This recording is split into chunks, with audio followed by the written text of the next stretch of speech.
Justin Sarah. Saya di sini akan menjelaskan tentang hakim. Hakim adalah pejabat yang memimpin persidangan. Istilah hakim sendiri berasal dari kata Arab yaitu hakim, yang berarti aturan, peraturan, kekuasaan, pemerintah. Ia yang memutuskan hukum bagi pihak yang dituntut. Hakim harus dihormati di ruang pengadilan dan pelanggaran akan hal ini dapat menyebabkan hukuman.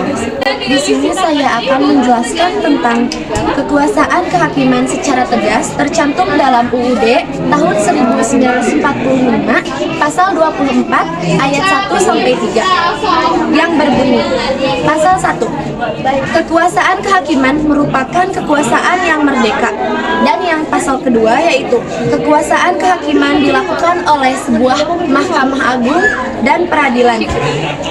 Dan pasal yang ketiga yaitu badan-badan lain yang fungsinya berkaitan dengan kekuasaan kehakiman diatur dalam undang-undang. Keadilan umum adalah salah satu pelaksana kekuasaan kehakiman bagi rakyat yang mencari keadilan.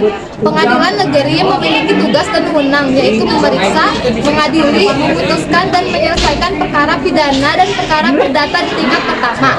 Pengadilan dapat memberikan keterangan, pertimbangan, dan nasihat tentang hukum pada instansi pemerintah di daerahnya apabila diminta. Tugas hakim yaitu menerima, memeriksa, mengadili, dan menyelesaikan setiap perkara perdata yang diajukan, serta wajib membantu para pencari keadilan. Kedudukan hakim sebagai pejabat negara telah dinyatakan dalam pasal 19 Undang-Undang Nomor 48 Tahun 2019 tentang kekuasaan kehakiman. Undang-Undang Kekuasaan Kehakiman menyebutkan hakim dan hakim konstitusi adalah pejabat negara yang melakukan kekuasaan kehakiman yang diatur dalam undang-undang. Sejauh manakah peran hakim dalam rangka penegakan hukum? Hakim memegang peranan yang sangat penting.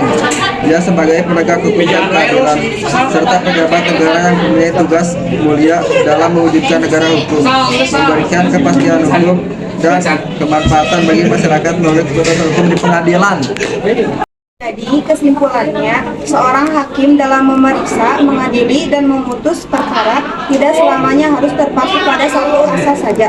Pada perkara secara kasuistis, hakim dapat saja berubah dari satu asas ke asas yang lain yang dirasa relevan dituangkan dalam pertimbangan hukumnya. Dalam membuat pertimbangan hukum harus dengan nalar yang baik, hal tersebut yang menjadikan alasan bagi hakim untuk lebih mengedepankan asas tertentu tanpa meninggalkan asas yang lain tentunya.